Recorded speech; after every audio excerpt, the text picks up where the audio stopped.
자폐 스펙트럼 장애를 지닌 아이들 4명 중 무려 3명이 지적장애를 동반한다고 합니다. 실제 행운이도 6살 때 풀배터리와 카스 검사 결과 지능지수 48로 중증 지적장애와 자폐 스펙트럼 장애 진단을 동시에 받았습니다. 그런데 전 자폐 스펙트럼 장애 진단을 받은 것은 충격적이었지만 지적장애 판정은 사실 크게 신경 쓰지 않았어요. 결과의 지표는 중증 지적장애로 나왔지만 실제 아이는 지적장애가 아니라고 생각한 거죠. 그건 저의 현실 회피였을까요? 아닙니다.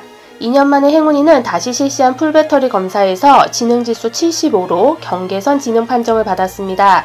중증 지적장애에서 경도 지적장애도 아니고 경계선 지능으로 지능지수가 무려 27이나 오른 건데요. 제 믿음이 사실이었던 셈입니다. 오늘은 자폐아이 지능지수를 믿지 않았던 이유에 대해 이야기해보려 합니다. 영상 시작 전에 구독과 좋아요 눌러주시면 미약한 제 채널이 알고리즘을 타고 다른 분들께도 도움이 될 수 있습니다. 여러분의 도움에 미리 감사드려요. 자폐 스펙트럼 장애는 신경발달장애의 일종으로 알려져 있죠. 대한신경소아학회의 말에 따르면 자폐 스펙트럼 장애는 뉴런이라는 신경세포로 구성되는 대뇌피질 영역에서 신경세포의 연결이 정상적으로 발달되지 못하는 것과 관련이 있다고 합니다. 즉, 대뇌피질의 신경회로가 정상적인 성장 패턴보다 덜 발달되어 대뇌피질 영역 간의 중요한 연결이 부족해져 언어, 사회적 기술 및 행동 결함의 증상들이 나타나게 된다고 합니다. 그리고 자폐 스펙트럼 장애를 지닌 아이들 중 70%에서 75%가 지적장애를 동반한다고 하는데요. 다시 말해 자폐 스펙트럼 장애를 지닌 아이들 10명 중 7명 정도는 지적장애를 같이 지니고 있다는 의미로 확률이 매우 높은데요. 그럼에도 제가 행운이의 지적장애를 믿지 않았던 가장 큰 이유는 바로 행운이가 자폐 스펙트럼 장애를 지녔기 때문이었습니다. 무슨 말이냐고요? 자폐 스펙트럼 장애의 가장 중요한 특징 중 하나가 사회 정서적 상호작용의 결함입니다. 검사 당시 행운이는 호명 반응도, 핑퐁 대화도 거의 안 되는 상황이었습니다. 상대방이 어떤 말을 했을 때 기본적으로 네 라는 대답도 하지 않았습니다. 당시엔 글도 읽지 못하고 쓰기도 못하는 상태였고요. 당연히 착석도 잘 되지 않았습니다. 검사를 진행하다가 결국 임상심리사가 절 불러서 뒤에서 아이를 지켜보고 있어달라 요청하셨으니까요. 이런 자폐 스펙트럼 장애의 특징상 검사자에게 관심까지 없는 상황이면 그 검사가 아이의 능력을 제대로 반영하지 못할 것이라고 생각했어요. 물론 아이가 엄마 앞에서 능력을 발휘하는 게 판단이 기준이 되진 않습니다. 객관적 판단이라는 건 아이가 상황과 상대방에 관계없이 대답할 수 있는 점도 측정 기준에 들어갈 테니까요. 그리고 행운이의 언어, 인지 발달이 느렸던 것도 사실입니다. 그런데 지적장애는 단순히 지능만 낮다고 충족되는 것이 아니에요. 자조기능도 중요하거든요. 행운이는 자조기능 면에서 그렇게 심각하게 느리진 않았습니다. 예를 들면 교정용 젓가락질도 어린이집 다니면서 다른 정상 발달 아이들과 같은 시기에 했어요. 배변 훈련을 6세 초에 마쳤는데 그게 여자애들 치고 정말 너무하다 싶게 느린 것도 아니었고요. 제가 주변에 행운이 이야기를 했을 때도 여자애들은 6살에 기저귀 떼는 애들 많아, 실수하는 애들도 많아 라고 들었거든요. 만 7세인 지금 학교에서 한 학기를 보내고 나서는 교정용 젓가락이 아닌 그냥 젓가락질도 할 수 있게 되었어요. 이런 측면에서 행운이는 자조기능이 매우 부족한 상황이 아니었고 자폐 스펙트럼 장애의 특징상 최소한의 반응조차 안 할 수도 있기 때문에 전 웩슬러 지능검사 결과를 신뢰하지 않았어요.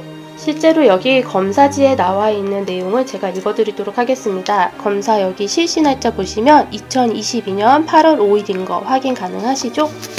하나는 검사자와 눈 맞춤이 거의 이루어지지 않았으며 의자에 앉아 착석할 수 있었으나 재반 검사 시 자리를 이탈하는 경우가 잦았다. 또한 검사자의 설명을 듣고 검사를 실시하는데 무관심한 태도를 보였고 뒤에 앉아있는 보호자를 종종 뒤돌아서 쳐다보았으며 바닥에 가만히 누워있거나 책상 위로 올라가는 등의 주의 산만한 모습을 보여 검사 진행에 어려움이 많았다. 여기 뒤에 나와있는 내용도 읽어드릴게요.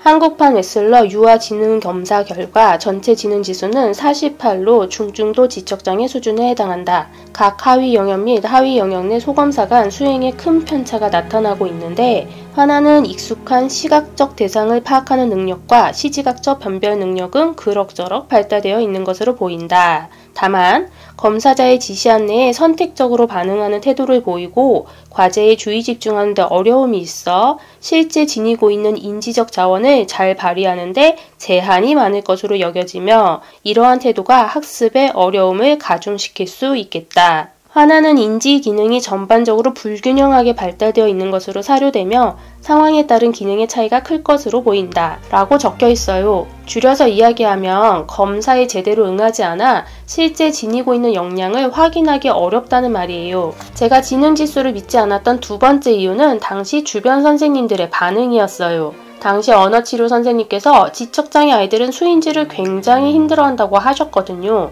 거기에 중증 지적장애로 나왔으니 10까지도 굉장히 힘들어할 거라고 했어요.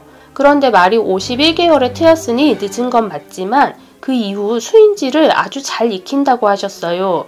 7살 때도 더해서 10 넘어가는 수를 가르치는 게 쌍둥이 아들보다 오래 걸리긴 했지만 그래도 8살 입학 전까진 제가 말로 질문해도 대답하는 게 가능해졌어요.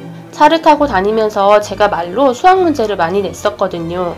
예를 들면 아기 오리가 3마리 있는데 엄마 오리가 4마리 더 왔어. 이제 오리는 모두 몇 마리야? 양이 20마리 있었는데 늑대가 4마리를 잡아먹었어. 양은 몇 마리 남았어? 이런 식으로요. 손가락으로만 계산을 계속하면 10을 넘긴 계산을 하기 힘들어할까봐 말로 암산을 시키려고 했었거든요. 학교 입학 후 학교에서 다시 손가락 계산으로 알려주셔서 다시 10 이상의 계산을 까먹으면 어쩌나 하고 걱정하기도 했어요. 그런데 이제 43 빼기 7을 어떻게 이렇게 해가지고 손가락으로 계산하더라고요. 그게 어떻게 손가락으로 되는지는 저도 설명하기 힘들지만요. 인지선생님이나 놀이선생님께서도 지능검사 결과는 믿지 말라고만 하시더라고요. 주의가 산만하여 검사 시 본인의 능력을 다 발휘하지 못할 거라고요. 인지선생님께서 현재 수학하는 건 이미 2학년 수준으로 하고 있으니 언어에 집중하라고 말씀하셨던 거거든요.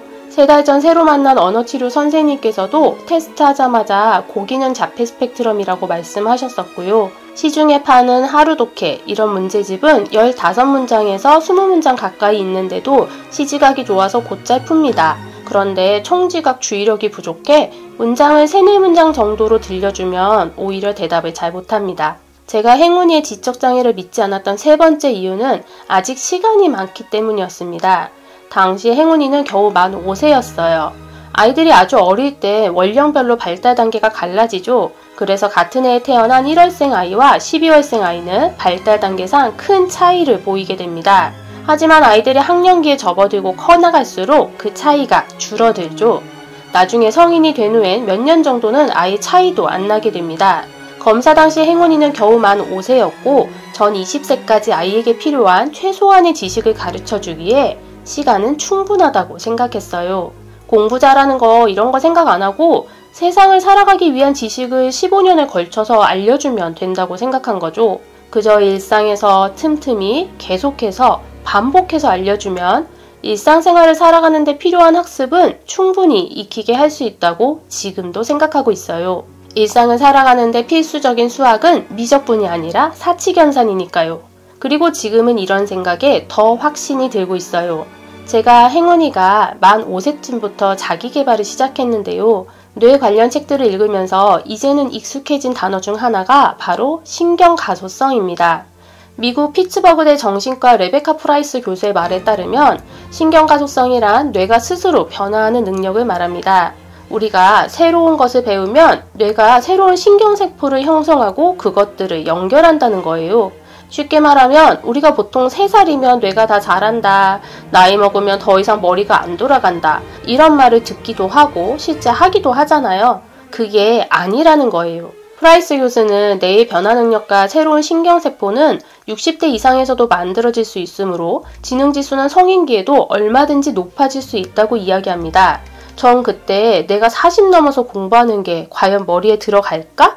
라는 의심을 했던 걸 이 신경가소성 개념으로 떨쳐냈었는데요. 지금 생각해보니 행운이에 대해서도 마찬가지로 생각하게 되었던 것 같아요. 40대인 내 뇌도 점점 좋아진다는데 행운이는 아직 저보다 훨씬 많은 시간을 앞으로 보낼 거니까요. 그리고 이런 제 생각과 믿음들은 이번에 약간이나마 증명이 되었습니다. 행운이가 2년 만에 다시 받은 종합심리검사에서 지능지수 75로 경계선 지능이 되었거든요. 지능지수 48의 중증 지적장애에서 경증 지적장애도 아니고 무려 27이나 증가해 경계선 지능이 된 거죠. 이번에 새로 받은 검사 결과지인데요. 여기 검사 결과 보시면 언어성 지능 84와 동작성 지능 71로 나온 거 보이시나요? 2년 전에 웩슬러 4판으로 검사했는데 이번에 웩슬러 3판으로 검사했습니다. 의사 선생님께서 주의력 부분을 살펴보기 좋아서 3판으로 본다고 하셨어요. 찾아보니 5판이 최신판이라 5판으로 보면 3판보다 지능지수가 좀 더 낮게 나올 수도 있다고 하셨는데요. 그래도 경계선 지능인 건 변하지 않았을 거라고 하셨고요. 3판엔 없고 4판과 5판에 있는 게 일단 유동추리가 보입니다. 제가 2년 전에 웩슬러 4판으로 검사를 받기 때문에 그 유동추리 부분을 다시 살펴봤어요. 여기 유동추론 부분을 보시면 시각적 자극이 주어졌을 때의 추상적 사고 능력은 평균, 비언어적 자극이 주어졌을 땐 매우 낮음으로 나와 있어서 두 개를 평균 내면 현재 점수에 큰 영향을 미치진 않았을 것으로 보입니다. 그리고 이번 검사 결과를 보시면 공통성 문제가 13으로 가장 높게 나왔는데요. 선생님께서 책을 읽고 이해할 수 있는 능력이 있다는 의미이니 언어치료를 꼭 지속해야 한다고 하시더라고요. 전 산수 부분의 점수가 낮게 나와서 의외라고 생각했는데요.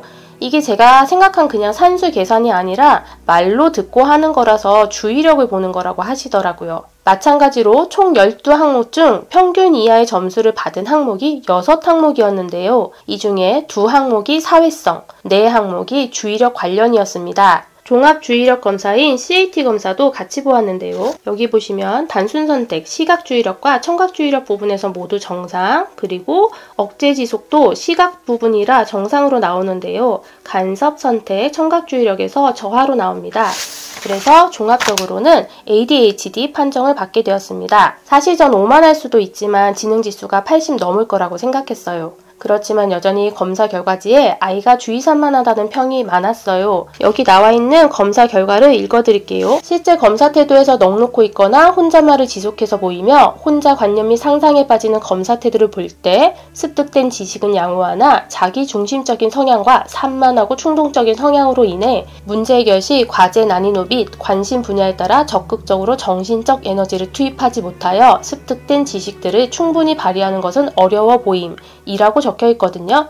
이건 엄마의 긍정주의 시각으로 보자면 아이가 주의산만으로 알고 있는 것을 밖으로 다 내보이지 못한다는 말이죠. 그러니 ADHD 증상이 나아지게 도와주고 교육을 지속하면 지능지수는 계속 높아질 수 있는 가능성이 높다라고 저는 해석했어요. 하하, 저는 2년 뒤에 다시 검사하면 85 이상의 지능지수가 나올 거라고 확신합니다. 이번에도 언어치료 선생님과 인지치료 선생님께서 수업 시간에 행운이가 보여주는 능력에 비해 낮게 나온 것 같다고 말씀하신 것도 있고요. 자폐 스펙트럼 장애 증상이라고 생각했던 게 사실은 ADHD 증상이었구나를 알게 되면서 무언가 그랬구나 싶기도 하고 여전히 헷갈리기도 하고 좀 그래요. 그래도 제가 지금 행운이를 도와줄 수 있는 방법은 무서워하지 말고 시도해보는 것이라고 생각하기에 일단은 약물치료에 도전해보고 있습니다. 저는 약물치료의 도움을 많이 받았으니까요. 선생님께서도 부작용 나면 언제든지 약 복용을 멈춰도 된다고 말씀해 주셨고요. 현재 메디키넷 5mg으로 일주일 먹여보았고요. 오늘부터 메디키넷 10mg으로 용량을 늘렸어요. 아직 큰 부작용은 보이지 않아 너무 감사하고 이번 주도 잘 지나가면 좋겠습니다. 저의 영상이 지능검사 결과에 낙담해 계신 부모님들께 힘이 되었으면 좋겠어요. 검사 결과는 당연히 중요하고 인식하고 있어야 합니다. 하지만 검사 결과가 100% 아이의 상황과 일치하지 않을 수 있고 아이에 대한 최고 전문가는 바로 여러분이라는 걸 꼭 기억해 주세요. 우리 아이들은 아직 발전할 수 있는 수많은 시간과 기회가 있습니다. 그리고 그걸 믿어주는 엄마 아빠의 믿음이 아이들에게 가장 큰 힘이 되어줄 거예요. 오늘도 시청해 주셔서 감사합니다. 오늘도 여러분이 해냈습니다.